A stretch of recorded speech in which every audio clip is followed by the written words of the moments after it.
हमारे यहाँ आमतौर पे आदत है लोगों की कि एक आध जगह से जो है वीज़ा रिजेक्ट हो जाता है, वो कह देते बस जी नहीं हो सका चले छोड़ें। बड़ा रीज़न हमने जब आइडेंटिफिकेशन करना शुरू की, एनालिसिस करना शुरू किया, तो पता लगा कि इसको सबसे बड़ा जो रीज़न है वो है परसेंटेज मार्क्स कम थे। दूसरा बीच में स्टडी गैप है वो बहुत ज़्यादा है। इस तरह के जो स्टूडेंट्स होते हैं, मैं उनको हमेशा मशवरा ये देता हूँ कि बजाय इसके कि आप पहले में चले अपना स्टूडेंट वीज़ा का प्रोसेस करें, आप साथ अपना वर्क वीज़ा का प्रोसेस ज़रूर स्टार्ट करें। ठीक है ना, वर्क वीज़ा थोड़ा सा लेंथी होता है, वर्क वीज़ास के परमिट्स आने के बीच में प्रोसेस होने में टाइम लगता है, लेकिन डेफिनेटली अगर वो हो जाता है तो विद जॉब आपको जॉब ऑफर लेटर के साथ आपको जो है ना यूरोप आप मूव कर सकते हैं। आपको जो जॉब्स मिल रही होती हैं वो आपको एग्रीकल्चर साइड के ऊपर बहुत जॉब्स मिल जाती हैं, पोल्ट्री की साइड पे मिल जाती हैं, ड्राइवर्स की जॉब मिल जाती है, इलेक्ट्रिशियंस की जॉब मिल जाती हैं। तो आपके वीकेंड भी फ्री होते हैं। इसके अलावा भी अगर आपको एडिशनल टाइम मिलता है तो आप उसके बीच में भी जॉब्स अपने लिए सर्च आउट कर लेते हैं, वहाँ पे भी अपने आप लिए एडिशनल जॉब्स करते हैं। और उसके बीच में जो पेमेंट्स होती हैं, हमारे यहाँ जो 90% पेमेंट्स होती हैं आफ्टर होती हैं। इनिशियल जो है बड़ी लिमिटेड सी पेमेंट होती है और वो भी इसलिए होती है सो दैट कि जो है टू आइडेंटिफाई कि कौन सा केस सीरियस है, कौन सा केस नॉन सीरियस है।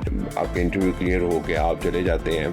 तो मेरे ख्याल में ये एक ईजीएस्ट वे है उन सारे लोगों के लिए, उन बच्चों के लिए जिसके बीच में ना क्वाइल्स की रिक्वायरमेंट्स आ रही होती हैं, ना आपका स्टडी गैप देखा जा रहा होता है, ना आपकी जो है तालीम के ऊपर इतना ज़्यादा फोकस किया जा रहा होता है कि क्या परसेंटेज थी। बेसिक सी तालीम के ऊपर आपको, क्योंकि ये और जॉब्स हैं, लेकिन डेफिनेटली इसके बीच में सिर्फ ये देखते हैं कि आप उससे बेसिक छोटी मोटी थोड़ी बहुत अंग्रेज़ी आपको इतनी आती हो कि आप उनसे हेलो हाई कर सकें, उनके जो इंस्ट्रक्शंस हैं उनको समझ सकें। इस लेवल की आपको अंग्रेज़ी अगर आती है तो मेरे ख्याल में ये एक आसान वे है। मैं स्टूडेंट वीज़ा के ऊपर ज़रूर कहता हूँ बच्चों को कि पहले कोशिश स्टूडेंट वीज़ा पे ज़रूर करें, लेकिन अगर इस तरह का केस हो गया कि स्टूडेंट वीज़ा पे आपके रिजेक्शन बहुत सारी आ चुकी हैं या ऑलरेडी 2 दफ़ा रिजेक्शन आ चुकी है या आपका केस फॉल इन नहीं कर रहा स्टूडेंट वीज़ा के ऊपर, तो then the way to go is कि आप वर्क वीज़ा के ऊपर जाएँ। माइंड में रखें कि 1.5 ईयर लग जाता है, ठीक है ना। तो अगर आप वर्क वीज़ा की तरफ अपने आप को यूरोपियन वर्क वीज़ा की तरफ देख रहे हैं तो ये ज़रूर अच्छी ऑप्शन है, जरूर देखें इसको।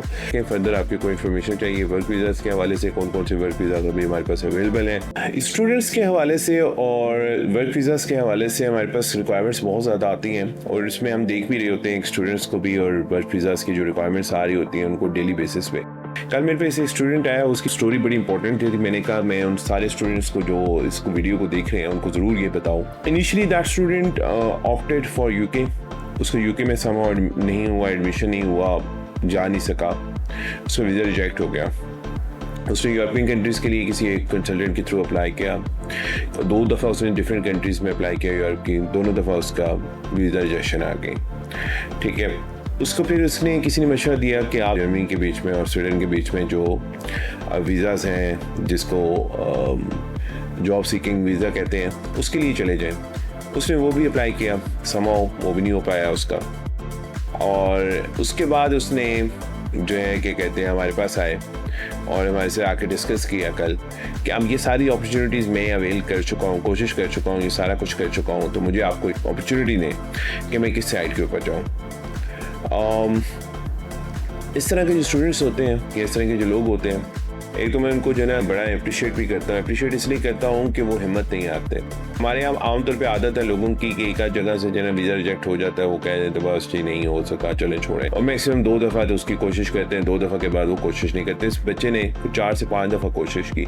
उसकी जो सबसे बड़ा रीज़न हमने जब आइडेंटिफिकेशन करना शुरू की, एनालिसिस करना शुरू किया, तो पता लगा कि उसको सबसे बड़ा जो रीज़न है वो है परसेंटेज मार्क्स कम थे। दूसरा बीच में स्टडी गैप है वो बहुत ज़्यादा है। तो इस तरह के जो स्टूडेंट्स होते हैं जिनका स्टडी गैप बहुत ज़्यादा है और जिनके परसेंटेज मार्क्स बहुत कम है, इस तरह के जो स्टूडेंट्स होते हैं, मैं उनको हमेशा मशवरा ये देता हूँ कि बजाय इसके कि आप पहले में चले अपना स्टूडेंट वीज़ा का प्रोसेस करें, आप साथ अपना वर्क वीज़ा का प्रोसेस ज़रूर स्टार्ट करें, ठीक है ना। वर्क वीज़ा थोड़ा सा लेंथी होता है, वर्क वीज़ास के परमिट्स आने के बीच में प्रोसेस होने में टाइम लगता है, अपॉइंटमेंट्स में टाइम लगता है, ये सारी चीज़ें टाइम टेकिंग होती हैं। लेकिन डेफिनेटली अगर वो हो जाता है तो विद जॉब आपको जॉब ऑफर लेटर के साथ आपको जो है ना यूरोप आप मूव कर सकते हैं। यूजुअली जो जॉब्स आपको मिलती हैं वो जॉब्स होती हैं और जॉब्स होती हैं जिनको हम आमतौर पे वाइट कॉलर जॉब्स नहीं कहते हैं, और वहाँ पे आपको जो जॉब्स मिल रही होती हैं वो आपको एग्रीकल्चर साइड के ऊपर बहुत जॉब्स मिल जाती हैं, पोल्ट्री की साइड पे मिल जाती हैं, फिर आपको जो है ना क्या कहते हैं वेयर हाउसेस में जॉब मिल जाती हैं, ड्राइवर्स की जॉब मिल जाती है, इलेक्ट्रिशियंस की जॉब मिल जाती हैं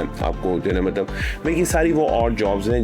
ये ऑड जॉब्स हमारे यहाँ ऑड जॉब्स कहलाती हैं, वहाँ पे ऑड जॉब्स उस तरह से होती नहीं है। उसकी रीज़न ये होती है कि इनकी जो सैलरीज होती हैं वो 1300 से 1500 यूरो के राउंड होती हैं, कभी 1200 यूरो होती हैं, कुछ में 1100 यूरो होती है, और लेकिन इनकी रिहाइश जो होती है वो फ्री होती है आमतौर पे। तो सबसे बड़ी जो चीज़ महंगी होती है, जो लोग ऑलरेडी यूरोप रहते हैं उनको आइडिया होगा कि जो मेन सिटीज़ हैं या मेन में जो जगह हैं उनके ऊपर रिहाइश काफ़ी महंगी होती है। तो अगर आपको रिहाइश मिल रही है और आपको सिर्फ जो है क्या कहते हैं सारी साथ सैलरी भी मिल रही है, तो आपका खाने पीने का खर्चा इतना ज़्यादा नहीं होता। यू नहीं, वो 300-400 यूरो के बीच में ईजिली आप उसको जो है मैनेज कर सकते हैं अगर if you are doing it on your own, ठीक है ना। तो बाकी आपकी सारी की सारी सेविंग होती है। तो और ये डेफिनेटली जॉब्स जो होती हैं 40 आवर्स जो है ना पर वीक होती हैं, तो डेफिनेटली आपके पास बाकी अलाउेबल लिमिट विच मीन्स 8 घंटे आपने दिन के काम करने होते हैं, तो आपके वीकेंड भी फ्री होते हैं। इसके अलावा भी अगर आपको एडिशनल टाइम मिलता है तो आप उसके बीच में भी जॉब्स अपने लिए सर्च आउट कर लेते हैं, वहाँ पे भी अपने लिए एडिशनल जॉब्स करते हैं। लोग वहाँ पे एक ही जॉब के ऊपर रिलाई नहीं करते।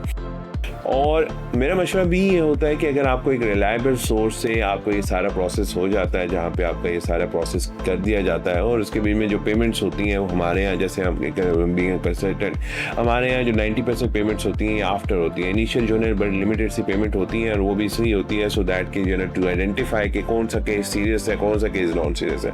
हमारे पाकिस्तान में ये भी बहुत मसाइल है ना कि अगर आप किसी का केस स्टार्ट करें और राइट देन वो जना पता लगता है जनाब सारा केस आपने कर दिया है कंसल्टेंट ने, और आखिर में जना उस इंसान का जना प्लान चेंज हो गया जी, ठीक है ना। तो ये इस तरह के इश्यूज भी आते हैं। तो डेफिनेटली उस वजह से कंसल्टेंट्स को थोड़ा सा अपने आप को सेफ रखने के लिए इनिशियली कुछ पेमेंट्स लेनी पड़ती हैं, और टू आइडेंटिफाई कि कौन सा केस सीरियस है, कौन सा केस नॉन सीरियस है। तो अगर ये आपका केस प्रोसेस हो जाता है, you get the job offer letter, और आपका जो है ना आपका इंटरव्यू क्लियर हो के आप चले जाते हैं, तो मेरे ख्याल में ये एक ईजीएस्ट वे है उन सारे लोगों के लिए, उन बच्चों के लिए जिसके बीच में ना क्वाइल्स की रिक्वायरमेंट्स आ रही होती हैं, ना आपका स्टडी गैप देखा जा रहा होता है, ना आपकी जो है तालीम के ऊपर इतना ज़्यादा फोकस किया जा रहा होता है कि क्या परसेंटेज थी बेसिक सी तालीम के ऊपर आपको, क्योंकि ये और जॉब्स हैं, ये वो जॉब्स नहीं हैं जिसके बीच में आपको वाइट कॉलर जॉब्स दे रहे हैं जिसमें आपका जो है वो एकेडमिक बैकग्राउंड देखेंगे एंड ऑल देखेंगे, लेकिन डेफिनेटली इसके बीच में सिर्फ ये देखते हैं कि आप उससे बेसिक छोटी मोटी थोड़ी बहुत अंग्रेज़ी आपको इतनी आती हो कि आप उनसे हेलो हाई कर सकें, उनके जो इंस्ट्रक्शंस हैं उनको समझ सकें। इस लेवल की आपको अंग्रेज़ी अगर आती है तो मेरे ख्याल में ये एक आसान वे है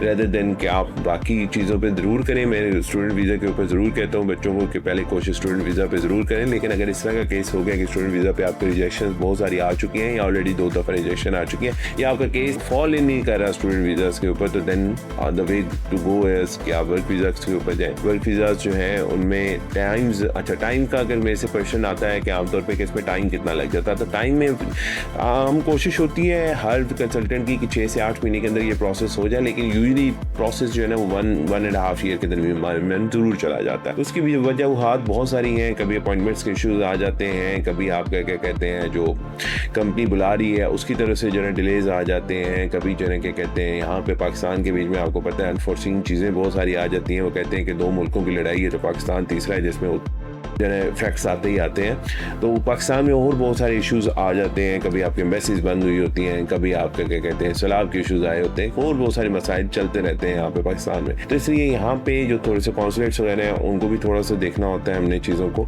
तो डिलेज आते हैं। तो माइंड में रखें कि 1.5 ईयर लग जाता है, ठीक है ना। तो अगर आप वर्क वीज़ाज़ की तरफ अपने आप को यूरोपियन वर्क वीज़ाज़ की तरफ देख रहे हैं तो ये ज़रूर एक अच्छी ऑप्शन है, ज़रूर देखें इसको।